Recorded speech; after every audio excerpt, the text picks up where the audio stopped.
That's what the elves call justice of the unicorn.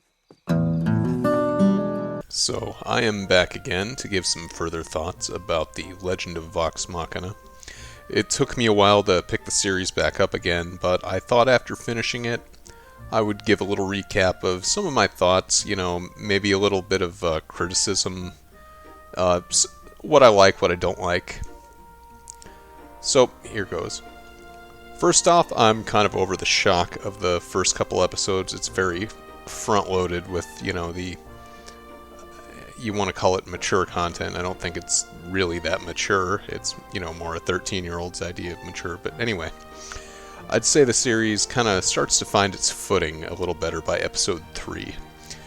As a matter of fact, I think you could start at episode 3 and you wouldn't miss much, since 1 and 2 were mostly a bunch of jokes, and that's about it. There's nothing particularly original or surprising about the first 2 episodes. It doesn't really do a great job of introducing the main characters, and you only start to get a feel for them by the 3rd episode. However, I'll add that episode 2 contains one of the few jokes that really landed and made me laugh. I'm not sure if they start to space out the constant attempts at humor, or I'm just so inoculated to the cringe by that point that it doesn't bother me as much. I mean, don't get me wrong, there are some stunningly unfunny attempts at humor, but, yeah, it starts to even out. So, first I'm gonna, talk about the characters in order of how much I like them. So first, Keyleth. I know I'm extremely partial to redheads, and, Keyleth also seems like she's the closest thing we have to a point of view character, someone through which we view this world. It doesn't hurt that her design kind of evokes Starfire and Barbara Gordon at the same time somehow, which would, make Nightwing's head explode. She seems like a good core protagonist, someone that's not really confident in her abilities, but growing into them as the story proceeds. And she's one of the more kind-hearted, likable characters right off, and is a pretty redhead. Okay, I'll stop. So Pike comes next on the likable list, though that comes with some reservations due to writing, which I'll discuss a little later. But I particularly like her and Grog's friendship, which seems very warm and very genuine. It feels like real friends. And leading into that, I also like Grog quite a bit. I mean, he is absolutely the complete stereotype of the big, dumb barbarian, but he's played so joyfully that you can't really dislike him.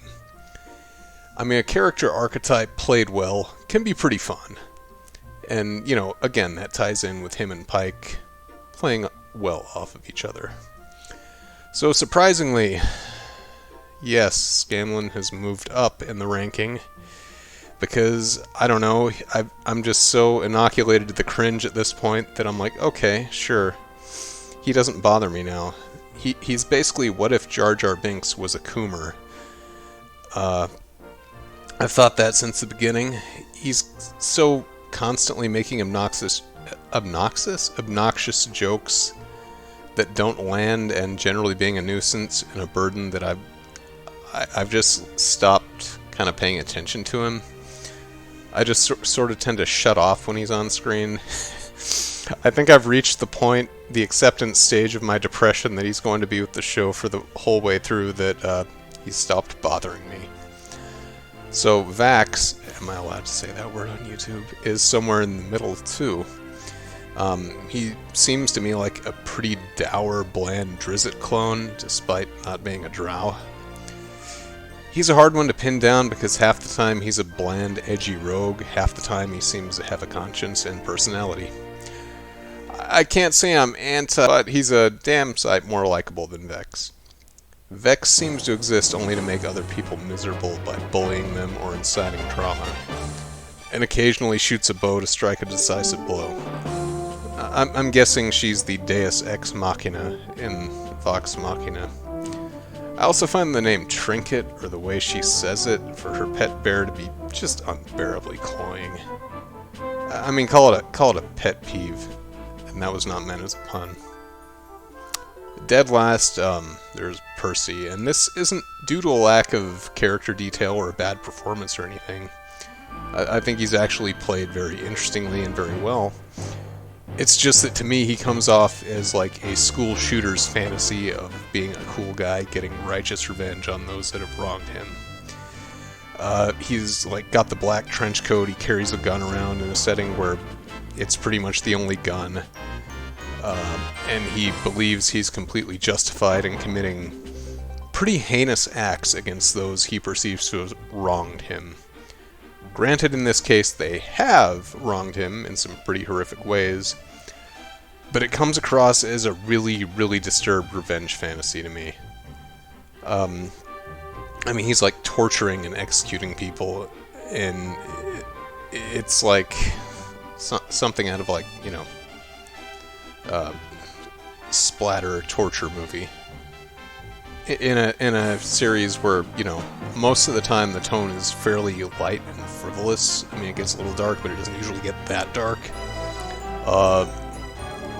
He's just really extremely uncomfortable when you actually think about him and try to analyze him. And he reminds me of the Joker, a character like that, in that he seems like the kind of character that could gain an accidental fandom that thinks the awful things that he does are awesome. What they did do with him at the end of the season, too, feels like kind of a cop-out. Basically, all the bad things that he's done are excused because it wasn't really him doing the bad things. Which, I don't know, that doesn't exactly ring true to me. I mean, if it was a paladin that did something evil, he would have to atone for it in some way, but, you know, he gets off scot-free because he's, I don't know, a warlock or something. And, you know. So, as the series goes on, there are a couple questions I'm asking. First, who is this series intended for? Is this intended for the hardcore Critical Role fans, or is it supposed to draw in new blood? The first couple of episodes are rough. The tone, as I said before, is uneven. You have ribald humor alongside dark storylines and some pretty graphic, disturbing gore.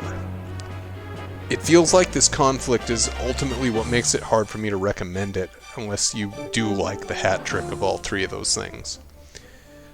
So, to think of something that does successfully juggle a kind of gonzo style, I'm thinking back to the Hellsing anime from the early 2000s, which had like an eclectic soundtrack, over-the-top action, a very cinematic approach to visuals. There was humor here and there, less so than in the manga, but it coalesced into a very slick product where the style helped to overcome its relative lack of substance. It was an adaptation rather than a straight-up shot-for-shot translation, since the manga was like in its infancy then. It toned things down in a lot of places while ramping up the excitement in others, and giving it a unique packaging that set it apart from something more played straight like Vampire Hunter D. So what I'm saying is, the creators should really think about what kind of show they want this to be. If it's supposed to be an epic fantasy adventure, consider toning down the humor and keeping only the really good jokes. If it's supposed to be a ribald comedy romp, perhaps consider removing the darker moments. A show does not need to contain the gamut of all human experience. A comedy can be a comedy, and a drama can be a drama.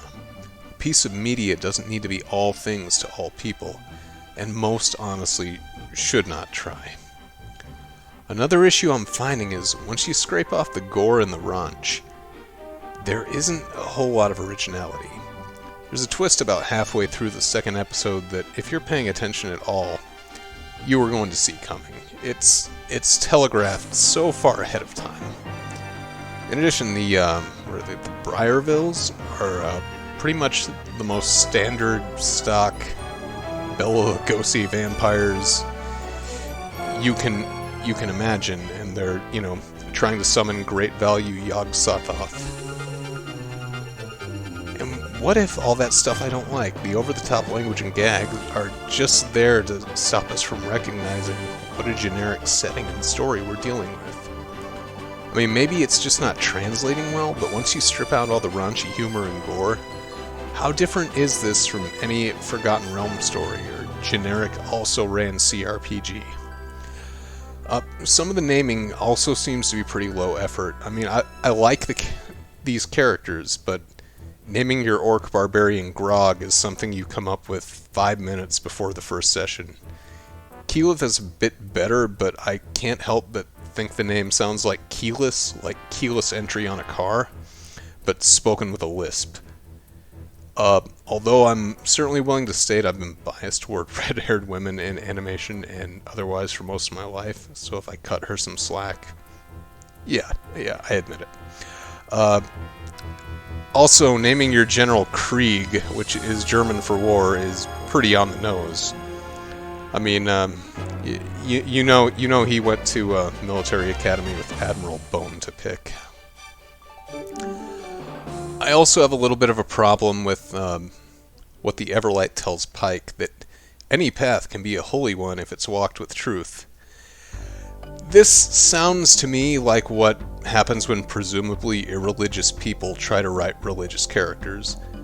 Because no religion in the world will give you something as morally relativistic as that. That's like endorsing any bad behavior, as long as you do you. See, here's the thing about religion as a rule. It's not relativistic. If you believe in a particular deity, or a particular sect of a religion, you are agreeing that your path is the right one, and you believe that to the exclusion of others. If you're Catholic, you're saying Presbyterian theology and practice are wrong. If you're Presbyterian, you agree that Catholic theology and practice are wrong. And if you're a Zoroastrian, you think both of the above are way off. This sort of shows a lack of knowledge of how religion works on the part of the writers. Now, I don't expect a bunch of voice actors to be expert theologians, nor do I expect people that work in entertainment to worship anything besides money and power. I suppose none of them have had the benefit of taking the excellent Living World Religions class I took with Dr. Walney at UNM like I did. But if you're going to make religion a major part of a character's life, you should either do some research into religious thought, or maybe just hand-wave it away and don't explore it all that deeply. Oh, you love behaving badly. Sure you do. You do you. That's not something an organized religion is likely to tell you. And even a more folksy religion is going to have some values and precepts that its adherents follow, and especially its clergy. I can't think of a single actual religion that says, do whatever you want, it's fine. And as someone that is both a religious adherent and has studied various religious traditions, it just rings very hollow and very, very false. Ultimately, I feel like it's a show with strong characters and characterization that's let down by the actual writing, if that makes any sense. Ultimately, the show feels like there are hints of something good, maybe even great, but it's lost under either laziness or just edge for edge's sake. I don't know if they really dropped the ball here, if they got lazy and are resting on their laurels or what. But Vox Machina is one of those things that is ultimately far less than the sum of its parts. I think in this case, it may be just that Critical Role is one of those things where the fans and the hype they generate around their projects is their own worst enemy. Perhaps they are victims of their own success. Ultimately, to wrap it up, my thoughts are that Vox Machina is not a bad show, but it's not really great or easy to recommend either. I feel like it has a very specific audience that will love it. Another bunch of people that will hate it right off. And then there's me that's like, I can see some possibilities in it. But ultimately, I get the feeling they're going to double down on the worst parts because I'm a cynic and I don't have any faith in anything in the entertainment industry. Everyone always seems to take the wrong lessons from things. But yeah, I mean, if that sounds like it's for you, or if you have any thoughts on it, I'd love to hear them. I would, love to have a civil conversation about, what you like, what you don't like about it.